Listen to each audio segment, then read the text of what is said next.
जय हिंद साथियों, एक बार फिर स्वागत है आप लोगों का कॉम्पिटिटिव जंक्शन में। तो आज हम लोगों का टॉपिक है क्या?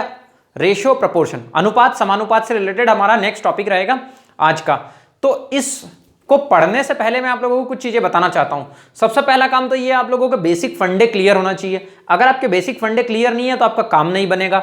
इसलिए सबसे पहले चीजों को समझो, उसके बाद क्वेश्चन की ओर भागो तो ज्यादा बेटर रहता है। आप लोग क्या करते हो, ट्रिक पकड़ लेते हो, एक क्वेश्चन बताया उसकी ट्रिक, एक क्वेश्चन बताया उसकी ट्रिक। यहां पर पहले आप चीजों को समझो, उसके बाद में हम जो भी चीजें मिलेगी आप लोगों को, ट्रिक, शॉर्टकट, जैसे करना है वैसे सारी चीजें मैं बताऊंगा। तो सबसे पहला काम तो आप लोगों को क्या करना है, जो मैं समझा रहा हूं उसको बहुत अच्छे से समझना। इसके बाद हम लोग क्या करेंगे, क्वेश्चन की बहुत सारी प्रैक्टिस करेंगे, उससे आपको चीजें समझ में आएगी। तो पहला काम तो आप लोग ये करिए कि मैं हट जाता हूं, आप स्क्रीनशॉट ले लीजिए, फिर हम आगे बढ़ते हैं। ठीक है दोस्तों, आप लोगों ने स्क्रीनशॉट ले लिया होगा।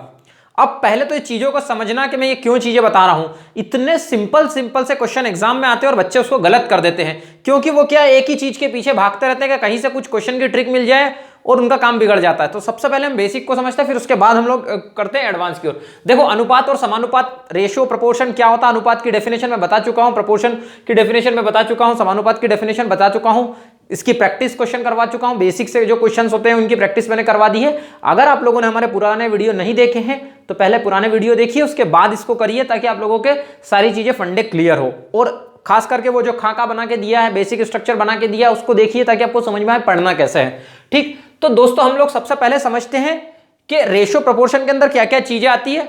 तो पहला तो है प्रतिलोमानुपात। आपने स्क्रीनशॉट ले लिया, इसको हम लोग इंग्लिश में बोलते हैं इनवर्स। एक चीज और ध्यान रखो, एमपीपीएससी वालों, यहां से 3-3 मार्क्स की डेफिनेशन पूछेंगे। हाँ, ये वीडियो किस एग्जाम में काम में आने वाला है? तो भैया आपकी आर्मी की एग्जाम हो, आपकी रेलवे की एग्जाम हो, आपकी एमपी पुलिस की एग्जाम हो, आपकी यूपी पुलिस की एग्जाम हो, कांस्टेबल हो, एसआई हो, सब एग्जाम में काम आएगा, एसएससी वगैरह सब में काम आएगा। तो इसलिए ये मत सोचना कि किस एग्जाम के लिए बनाया गया, सारी एग्जाम में काम आएगा। तो प्रतिलोमानुपात, इनवर्स रेशो की हम लोग यदि बात करें, आपसे बोले डायरेक्ट इनवर्स रेशो निकालने के लिए, एग्जांपल के तौर पे देखें, यदि ए रेशो बी का इनवर्स निकालने के लिए बोले तो क्या बनेगा, बी रेशो ए। अब आपने क्या बोला, आपसे डायरेक्ट यही बोलेगा कि भैया 2:3 का इनवर्स निकालिए। बच्चे बड़े बड़े क्वेश्चन कर जाएंगे, सिंपल क्वेश्चन गलत कर देंगे, समझ में नहीं आएगा क्या निकालना। तो इसका रेशो क्या बनेगा, 3:2। या फिर अपन लोग इसको बात करें कि भैया हम लोगों ने ये निकाला, तो फिर आगे हम लोग इसको बढ़ते, इसको खत्म करते प्रतिलोमानुपात। मान लीजिए आपसे बोले 4:6 का इनवर्स निकालिए, तो क्या बनेगा, 6:4। हालांकि सबसे पहले तो इसको सिंपलेस्ट फॉर्म में अगर दे रखा तो बहुत अच्छी बात है। या आपसे बोल दे 9:7 का निकालिए, तो कितना बन जाएगा, 7:9। तो ये सिंपल सा क्वेश्चन है, बना लोगे आप लोग। ठीक है, नेक्स्ट चीज देखते हैं हम लोग पहले। ठीक, आगे बढ़े, वर्गानुपात की बात करें, इंग्लिश में बात करें तो उसको बोलते हैं डुप्लीकेट रेशो। वर्गानुपात की बात करें इंग्लिश में उसको बोलते हैं डुप्लीकेट रेशो। तो अगर आप लोगों से बोले कि ए रेशो बी का डुप्लीकेट निकालना है, तो ए रेशो बी का डुप्लीकेट क्या बनेगा, ए स्क्योर रेशो बी स्क्योर। तो ए स्क्योर रेशो बी स्क्योर बनेगा। एग्जांपल के तौर पे देखें, यदि 4:9 का अपने को क्या निकालना है, वर्गानुपात निकालना, डुप्लीकेट निकालना, तो क्या निकालोगे, इसका स्क्वायर कितना होगा, 4 चौक 16, इसका स्क्वायर क्या होगा, 9 9 36, 9 चौके, अरे यार भाई 9 9 81 होता है, 36 कहां से होगा। तो ये इसका क्या बन जाएगा, रेशो बन जाएगा। कौन सा रेशो बन जाएगा, वर्गानुपात बन जाएगा। एक एग्जांपल और देखो, मान लो बोल दे 3:2 का वर्गानुपात निकालिए, तो क्या बनेगा, 3 3 9 और 2 2 4। एक एग्जांपल और देखो, मान लो आपसे बोले 5:7 का निकालिए, तो 5 25, 5 5 25, 7 7 49, 7 7 49। तो ये क्या हो गया आपका वर्गानुपात। डुप्लीकेट रेशो निकालना है सिंपल, लेकिन ऐसे क्वेश्चन बच्चे बहुत छोड़ के आते हैं। इवन मैं बताऊं, ऑफलाइन में ऐसे बच्चे हैं जिन लोगों ने कठिन क्वेश्चन के पीछे भागे और रेलवे ग्रुप डी या रेलवे एनटीपीसी के बच्चे सिलेक्ट नहीं हुए। 100 रुपए में कोई चीज खरीदी, 120 रुपए में बेची, कितना लाभ हुआ, 20 रुपए नहीं निकाल पाए। तो ऐसे भी बच्चे होते हैं बहुत सारे।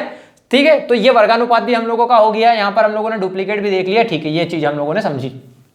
आगे हम लोग बढ़े, फिर उसके बाद हमने देखा वहां पर दोस्तों क्या लिखा हुआ था, वर्गानुपात। यहां पर लिख देता हूं वापस से, वर्गानुपात। और यहां क्या लिखा हुआ, वर्गमूलानुपात। इंग्लिश में बात करें तो सब डुप्लीकेट रेशो, वर्गमूलानुपात निकालना है। तो ध्यान रखना, वर्गमूलानुपात बोला है कि वर्गानुपात बोला, हो गए ना कंफ्यूज। बच्चे एग्जाम में प्रेशर की वजह से कंफ्यूज होते हैं। तो वर्गमूलानुपात, सब डुप्लीकेट की बात करें, जैसे मान लो ए रेशो बी का बोले आपसे, वर्गमूलानुपात बोले या सब डुप्लीकेट रेशो निकालने के लिए बोले, तो हम लोग क्या निकालेंगे, √a रेशो √b।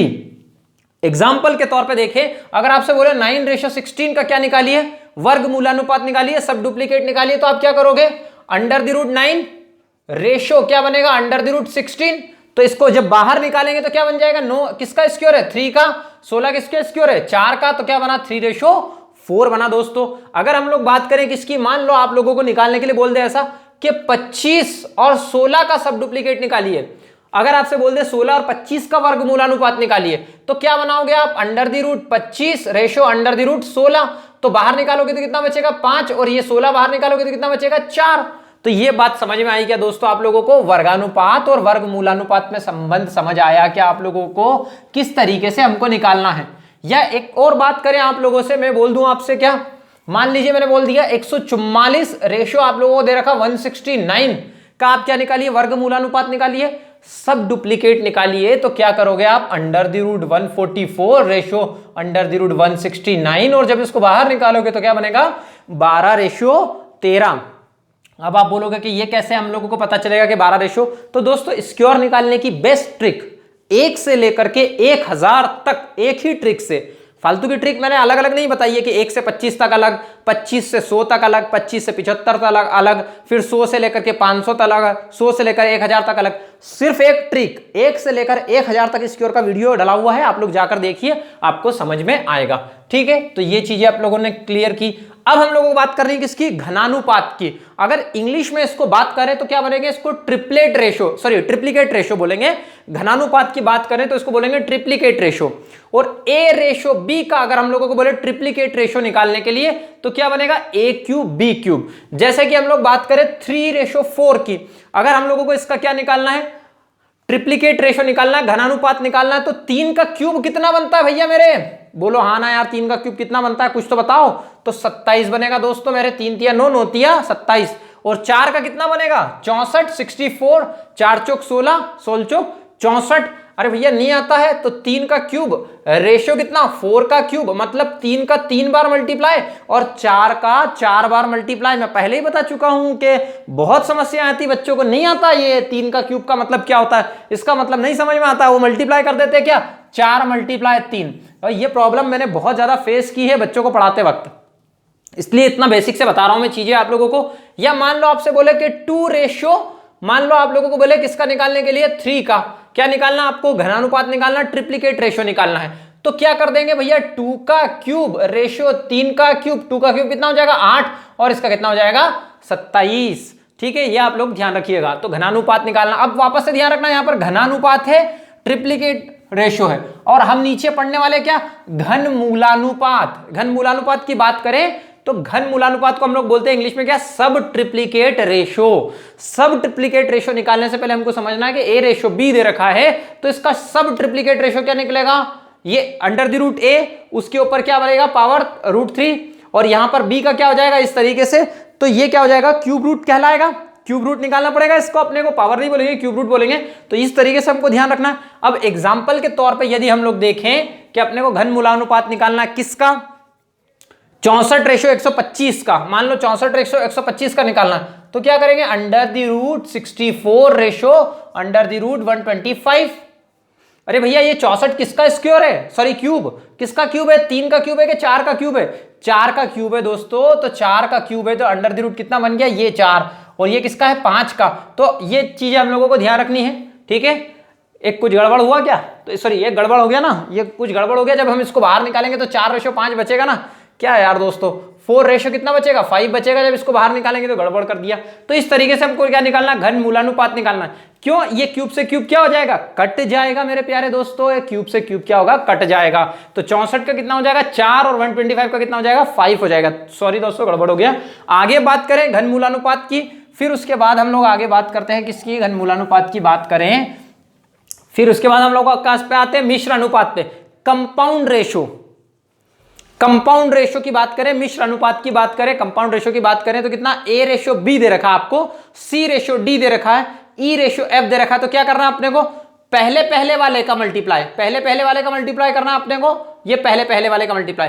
तो क्या हो गया, A multiply C multiply E, ratio B multiply D multiply F. तो इस तरीके से निकालना है। जैसे एक एग्जांपल के तौर पे मैंने लिख रखा, मान लो जैसे 1:2, 3:2, 4:9, तो 1 multiply 3 multiply 4 ratio 2 multiply 2 multiply 9।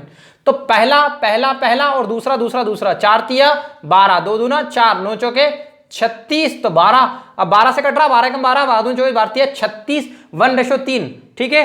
12 3 36, ये हम लोगों को ध्यान रखना है। तो इतना समझ आया, फंडा क्लियर हुआ आप लोगों का मिश्रानुपात वाला। देखो मैं बिल्कुल बेसिक चीजें बता रहा हूं, सिर्फ यहां पर आप लोगों को आगे जाकर के और ज्यादा चीजें हम लोग क्या करेंगे, एडवांस की ओर बढ़ेंगे। वित्ततानुपात, वित्ततानुपात की बात करें तो उसको बोलते हैं कंटिन्यूड रेशो की बात करें, वित्ततानुपात की बात करें, कंटिन्यूड रेशो की बात करें। मान लो आपको दे रखा है A/B is equal to B/C is equal to C/D is equal to dash dash dash, चल सकता है, कहीं तक भी जा सकता है वो, है ना। तो अपने को जैसे इसको लिख सकते हैं A/B, मैंने पहले ही बता चुका, अनुपात पहले ही पढ़ा चुका हूं, तो आप लोगों को ध्यान रखना B/C, इसको लिख सकते हैं C/D। एग्जाम्पल के तौर पर यदि मैं देखूं, मान लो 2/3 लिखा हमने इज इक्वल टू, मान लो 4/6 लिखा इज इक्वल टू 9/7 लिख रखा हम लोगों ने, तो इसको क्या लिख सकते हैं हम, 2/3 is equal to 4/6 is equal to 9/7, और जो भी चीजें। अब देखो दोस्तों ये कहां काम आएगा मैं आपको बताऊंगा, इस चीज को ऐसे याद रखना है। एक स्क्रीनशॉट ले लो, एक काम करो, ले लिया ना वैसे तो आपने, तो इसको इस चीज में ये कहां काम आएगा आपको, मध्यानुपाती और तृतीयानुपाती निकालने में, समझने में काम आएगा। कैसे मैं बताता हूं, ठीक है। वित्तानुपात को हटाते हैं, फिर उसके बाद आगे बढ़े। चतुर्थानुपाती, फोर्थ प्रपोर्शन, चतुर्थानु की बात करें, चतुर्थानुपाती की बात करें, फोर्थ प्रपोर्शन। जैसे आपको दे रखा है क्या, यहां पर गड़बड़ हो गया, A/B प्रपोर्शन C/D, आपसे बोले कि चतुर्थानुपाती निकालिए, इसका मतलब ये होता है कि आपको लास्ट वाला निकालना है। जैसे मान लो दे रखा है 2/3 प्रपोर्शन 5/x दे रखा है, तो अपने को इसका मतलब चतुर्थानुपाती निकालना, या आपसे डायरेक्ट बोल देगा कि 2, 3 और 5 का चतुर्थानुपाती निकालिए, इसका मतलब क्या हुआ, 2/3 प्रपोर्शन 5/ चतुर्थानुपाती निकालना है। इसी तरीके से मैं बात करूं तो प्रथमानुपाती किसको बोलते हैं, इसको बोलते हैं। तो आपसे अगर 2/3/5, 2/3/5 का प्रथमानुपाती बोले तो (2 प्रपोर्शन 3/5 ये निकालना है। आगे जाकर के इनके क्वेश्चन प्रैक्टिस करने वाले हैं नेक्स्ट लेक्चर में अपन लोग, ठीक है। तो इस चीज को ध्यान रखना। तो ये हमारा क्या हो गया दोस्तों, चतुर्थानुपाती और प्रथमानुपाती में बता चुका हूं आप लोगों को, नीचे लिखा हालांकि। अब बात को ध्यान रखना, मध्यानुपाती, इसको इंग्लिश में बोलते हैं मीन प्रपोर्शन। मध्यानुपाती को हम लोग कहते हैं क्या, मीन प्रपोर्शन। मान लो अगर A/B/C क्या है, वित्ततानुपात में है, मतलब कंटिन्यूड है, तो इसको लिख सकते हैं A/B is equal to B/C। अगर ये कंटिन्यूड है तो इसका मल्टीप्लाई इधर करेंगे तो क्या हो जाएगा, B², और ये क्या हो जाएगा AC, तो AC इज इक्वल टू क्या हो गया, B², और यहां पर देखो B इज इक्वल टू क्या बन गया, AC बन गया, B इज इक्वल टू क्या बन गया, AC बन गया। तो यहां पर B क्या हो गया, मध्यानुपाती हो गया। B क्या हो गया दोस्तों, यहां पर मध्यानुपाती हो गया। मान लो आपसे बोले 9 और 25 का मध्यानुपाती निकालिए, या मीन प्रोपोर्शन निकालिए, या औसत प्रोपोर्शन निकालिए, तो आप कैसे निकालोगे, डायरेक्ट आपको निकालना क्या, 9 × 25, तो भैया ये √AC निकालना है, मतलब 9 और 25 का मध्यानुपाती निकालना है। तो कैसे निकालेंगे हम लोग, तो बाहर आएगा तो कितना बचेगा, सॉरी 9 का स्क्वायर कितना होता है, सॉरी 9 किसका स्क्वायर है, 3 का, और 5 किसका स्क्वायर है, 25 किसका स्क्वायर है, 5 का, तो 5 कितना हो गया, 15 हो गया, ये बाहर आया तो √से। या आपसे ऐसा बोल दे कि 4 और मान लो किसका निकालना अपने को सॉरी दोस्तों 16 का निकालना है, तो √4 × 16, तो 4 बाहर आएगा तो कितना, 2, और 16 बाहर आएगा तो कितना, 4, तो 4 दूना कितना हो गया दोस्तों, 8 हो गया, क्योंकि √, में है। ये किसका स्क्वायर रूट है, 2 का, और ये किसका है, 4 का। ये भी हम लोगों को ध्यान रखना है। आगे जाके टफ क्वेश्चन पे प्रैक्टिस करवाऊंगा, देखते हैं हम नेक्स्ट वीडियो में। देखो इसको, ये मध्यानुपाती आपका खत्म हुआ मैटर। अब मान लो जैसे तृतीयानुपाती निकालना है, ABC वित्ततानुपात में है और ABC ये हम लोगों ने देखा। अगर आप लोगों को इस चीज को समझना है, इसको खत्म करते हैं अपन, तृतीयानुपाती देखना है तो A/B is equal to B/C लिखा हुआ है ना। ये वित्ततानुपात में कंटिन्यूअस अनुपात में है, तो A/B is equal to B/C हम लोगों ने देखा। तो अगर मैं यहां से निकालूं इस तरीके से, तो AC इज इक्वल टू क्या बनेगा, BC², या C इज इक्वल टू मैंने निकाल लिया तो B²/A, तो ये क्या हो जाएगा, तृतीयानुपाती हो जाएगा। इसका मतलब ये है कि ये चीज आपको क्या होनी चाहिए, रिपीट होनी चाहिए। जैसे आपसे बोल दे कि 2 और 7 का तृतीयानुपाती निकालिए, तो आप कैसे निकालोगे, इसका मतलब ये हुआ 2/7 प्रपोर्शन 7/x। कैसे देखना, इस चीज से समझना, 2/7 इज इक्वल टू 7/x। ये चीजें मैं पहले लेक्चर में बता चुका हूं, अगर आपने पहला लेक्चर नहीं देखा तो दिक्कत आएगी। तो ये क्या हो गया हमारे लिए, देखो यहां पर हम लोगों ने क्या देखा, ये दोनों सेम हो गए, ये देखो B भी सेम हो गया और ये C नीचे आ गया। तो जो दूसरा वाला नंबर है हम लोगों को उसको क्या करना पड़ता है, रिपीट करना पड़ता है। अगर इसका मल्टीप्लाई इधर करता हूं तो क्या हो जाएगा, 7 7 जा 49, और ये 2 क्या हो जाएगा, नीचे आ जाएगा। तो 2 दूना 4, 2 चौके 8 और समथिंग क्या हो जाएगा, आंसर इसका आ जाएगा। इतना समझ आया। प्रथमानुपाती में पहले ही बता चुका हूं आप लोगों को ऊपर ही, तो इसको देखने की जरूरत नहीं है। आप लोग अब इसको चीजों को समझो, क्या मैटर है और क्या नहीं है। अब यहां पर क्या लिख रखा है मैंने, रेशियो की प्रॉपर्टी, गुणधर्म रेशियो की प्रॉपर्टी। बेटा मेरे दोस्तों एमपीपीएससी मेंस में 3 मार्क्स में आप लोगों को क्या आएगा लिखने के लिए, रेशियो के गुणधर्म लिखिए या अनुपात के गुणधर्म लिखिए। तो आप कैसे लिखोगे, मैं एक शॉर्टकट में चीजें बताता हूं, हालांकि बाद में तो डिटेल करना आपने को इसको। इस टाइप से क्वेश्चन आते हैं, आप पढ़ के बहुत सारी चीजें चले जाते हो लेकिन 3 मार्क्स का क्वेश्चन अटेंड नहीं कर पाते। तो ये देखो, अगर आपको दे रखा कोई रेशियो 2:3, अगर आप सेम नंबर से मल्टीप्लाई करते हो तो कोई डिफरेंस नहीं आता, कोई अंतर नहीं आता। मान लो मैंने 4 से मल्टीप्लाई किया तो 4 दूना 8, 4 तिया 12, और इसी तरीके से यदि आप सेम नंबर से डिवाइड करते हो तो भी कोई अंतर नहीं आता। ये रेशियो की क्या है, प्रॉपर्टी है, गुणधर्म है। इस तरीके के क्वेश्चन आते हैं एग्जाम में, और आलोचना करने वाले तो करते रहेंगे, देखने वाले देखते रहेंगे, और आगे बढ़ने वाले आगे बढ़ते रहेंगे। तो अनुपात समानुपात का ये लेक्चर हम लोगों का क्या करते हैं, यहीं पर स्टॉप करते हैं दोस्तों। अगर आप लोग हमारे साथ में नए जुड़े हैं तो चैनल को जरूर सब्सक्राइब करिए, और साथ ही साथ अगर आप लोग देवास से हैं तो बहुत अच्छी बात है, मैं ऑफलाइन क्लासेस भी पढ़ाता हूं। जितने भी लोग हैं आप लोग मुझसे मिल सकते हैं, और अभी फिलहाल में तो क्या लॉकडाउन चल रहा है, इसलिए आप ऑनलाइन क्लासेस से अटेंड करिए। ठीक है दोस्तों, तो नेक्स्ट लेक्चर में हम लोग क्या करेंगे, इतने क्वेश्चन की प्रैक्टिस करेंगे। थैंक यू दोस्तों।